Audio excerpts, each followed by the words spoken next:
Hello everyone, और कैसे हैं आप सब।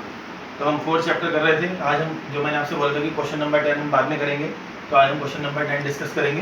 क्वेश्चन नंबर 10 ये कह रहा है कि two moving coil meters M1 and M2 have following particulars. आपके पास दो मूविंग कॉइल कैलोमीटर हैं, एक M1 है और एक M2 है, और उसके लिए उसने हमें R1, N1, A1 और B1 की वैल्यू दे रखी है। R1 का मतलब रेजिस्टेंस हो गया, N1 का मतलब नंबर ऑफ टर्न्स हो गया, B1 का मतलब मैग्नेटिक फील्ड और A1 का मतलब एरिया।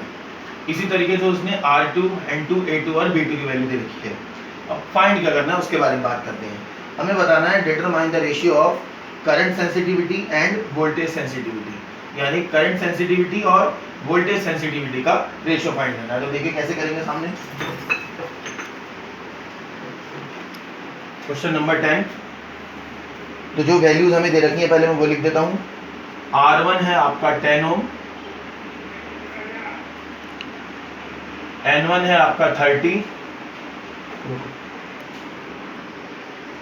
और A1 है आपका 3.6 इंटू 10⁻³ मीटर स्क्वायर, और B1 है आपका 0.25 टेस्ला। उसके बाद R2 है आपका 14 ओम, N2 है आपका 42, A2 है आपका 1.8 इंटू 10⁻³ मीटर स्क्वायर, और B2 है आपका 0.50 टेस्ला। तो ये सब हमें वैल्यूज क्वेश्चन में दे रखी हैं। तो सबसे पहले मैं करंट सेंसिटिविटी निकालता हूं, रेशियो।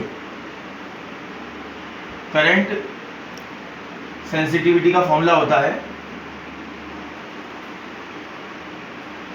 α/I और NBA/K, और इसमें जो K की वैल्यू है वो दोनों के लिए कांस्टेंट रहेगी। तो अब रेशियो फाइंड करेंगे कैसे।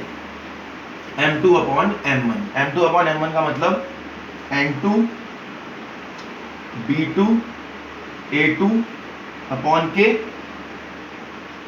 और N1 B1 A1/K।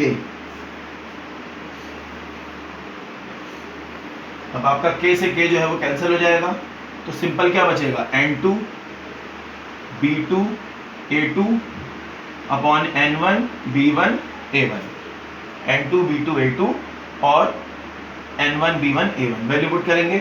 N2 है आपका 42, B2 है आपका 0.50, A2 है आपका 1.8 इंटू 10⁻³ अब आते हैं नीचे। N1 है आपका 30, B1 है आपका 0.25 और A1 है आपका 3.6 इंटू 10⁻³।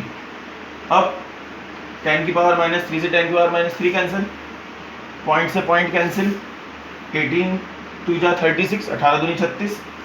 इस वाले पॉइंट से पॉइंट कैंसिल, 25 दूनी 50। ठीक, उसके बाद क्या बचा, 42 इंटू 2/30 इंटू 2, 2 से 2 कैंसिल। अब हम इसको डिवाइड करेंगे। उसके बाद ये आ गया 42/30, उसके बाद 6 से डिवाइड करा, इसको 6 7 जा 42, 6 5 जा 30।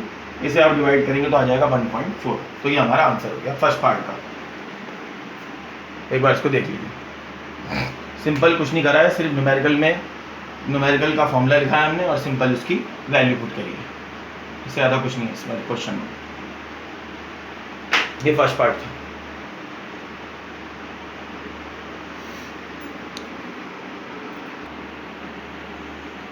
सेकंड पार्ट में हमें फाइंड करना है वोल्टेज सेंसिटिविटी। वोल्टेज सेंसिटिविटी का फॉर्मूला मैंने आपको लिखवाया था α/V यानी α/IR यानी NBA/KR। मैंने आपको बताया K की वैल्यू दोनों के लिए फिक्स रहेगी। फिर से M2/M1 करेंगे। M2/M1 का मतलब है voltage sensitivity of M2 upon voltage sensitivity of M1। तो सॉल्व करते हैं इसको। N2 B2 A2 अपॉन के R2। उसके बाद N2 N1 B1 A1 upon के R1। ठीक है, अब देखिए ये K से K जो है आपका कैंसिल हो जाएगा, तो क्या बचेगा N2 B2 A2 और R1 upon N1 B1 A1 और R2। ये आपका R1 ऊपर चला गया और R2 नीचे आ गया। वैल्यू पुट करते हैं। N2 की वैल्यू कितनी है आपकी? N2 की वैल्यू 42, B2 की वैल्यू कितनी है 0.50, A2 की वैल्यू कितनी है 1.8 इंटू 10 की पावर -3 और R1 कितना है आपका 10 ओम। उसके बाद N1 कितना है आपका 30, B1 कितना है आपका 0.25 और A1 कितना है आपका 3.6 इंटू 10 की पावर -3 और R2 कितना है 14 ओम। चलिए सॉल्व करते हैं इसको। अगर आपको याद हो तो इस पूरे हिस्से को सॉल्व करके यहाँ से लेकर और यहाँ तक इस पूरे हिस्से को सॉल्व करके आंसर आया था 1.4। अभी थोड़ी देर पहले मैंने सॉल्व करा था, तो अब देखिए कैसे सॉल्व करेंगे। यहाँ पे देखिए इस पूरे हिस्से को सॉल्व करके आंसर आ गया 1.4 और ये है आपका 10/14। तो ये पॉइंट हटाया, 0 बढ़ाया, 14 10 जा 140, 10 से 10 कटा 1, तो आंसर कितना आ गया आपका 1:1। एक बार देख लीजिए इसको।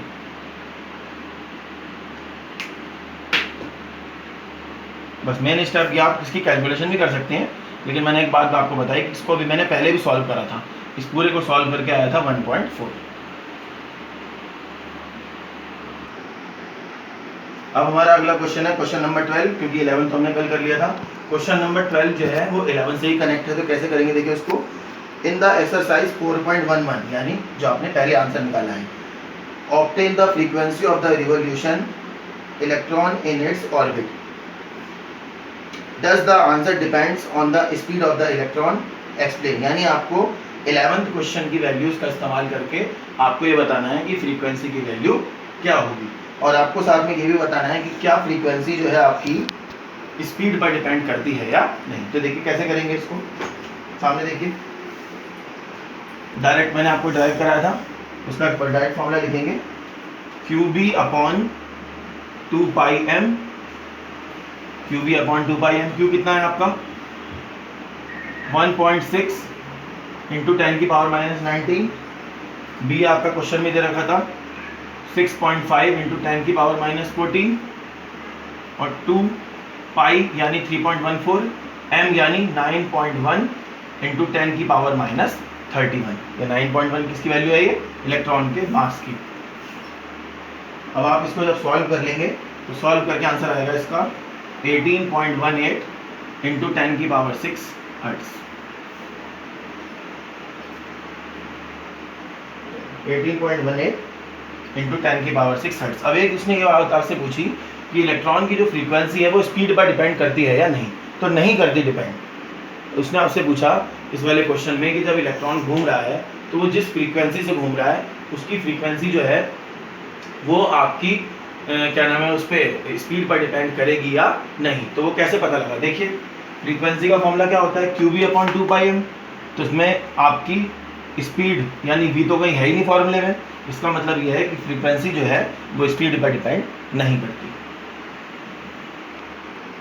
अगला क्वेश्चन हमारा कह रहा है last question, a circular coil of 30 turns and radius 8 centimetre carrying a current of 6 ampere is suspended vertically in a uniform magnetic field of 1 Tesla with angle of 60 degree. Calculate the magnitude of the torque. Second answer में वो कह रहा है कि would the answer change if the circular coil were replaced by a planar coil. आसान शब्दों में आपको समझाता हूँ। आपके पास एक सर्कुलर कॉइल है, उस सर्कुलर कॉइल को आपने मैग्नेटिक फील्ड के अंदर सस्पेंड कर दिया, तो आपको ये बताना है कि उस पर लगने वाले टॉर्क की वैल्यू क्या होगी। तो देखिए गिवन दैट, देखिए कैसे होगा। फर्स्ट पार्ट एन दे रखा है आपको 30 टन, रेडियस दे रखी है आपको 8 सेंटीमीटर यानी 8 इंटू 10 की पावर -2 मीटर। उसके बाद करंट दे रखा है आपको 6 एम्पियर, आपको 1 टेस्ला, और थीटा दे रखा है आपको 60 डिग्री। डायरेक्ट फॉर्मूला लगाएंगे, tau equal to NI/AB sine theta. n की जगह आप लिख देंगे 30, I की जगह पे 6, A की जगह पे आ जाएगा आपका पाई, A की जगह पे क्या आएगा पाई आर स्क्वायर। तो पाई आर स्क्वायर का मतलब पाई की जगह पे 3.14 और आर का स्क्वायर यानी 8 इंटू 10 की पावर -2 का होल स्क्वायर। बी आपका 1 है और साइन 60। एन की वैल्यू पुट करी, ए की करी, आई की करी, सब वैल्यूज पुट कर दी। इसको सॉल्व करने के बाद आंसर आएगा 3.1 न्यूटन मीटर। कितना आ गया 3.1 न्यूटन मीटर। अब सेकंड पार्ट में वो कह रहा है कि अगर आप सर्कुलर कॉइल की जगह कुछ और इस्तेमाल करते हैं तो क्या आंसर चेंज होगा। तो मैं आपको बता देता हूँ कि अगर आप सर्कुलर कॉइल की जगह पर कोई भी चीज़ इस्तेमाल करते हैं तो आपका आंसर चेंज नहीं होता है। सिर्फ फॉर्मूला सबके लिए सेम है, आप चाहे स्क्वायर कॉइल ले लें चाहे सर्कुलर कॉइल ले लें, सबके लिए सेम है। तो ये हमारा आज का न्यूमेरिकल थे। Thank you very much.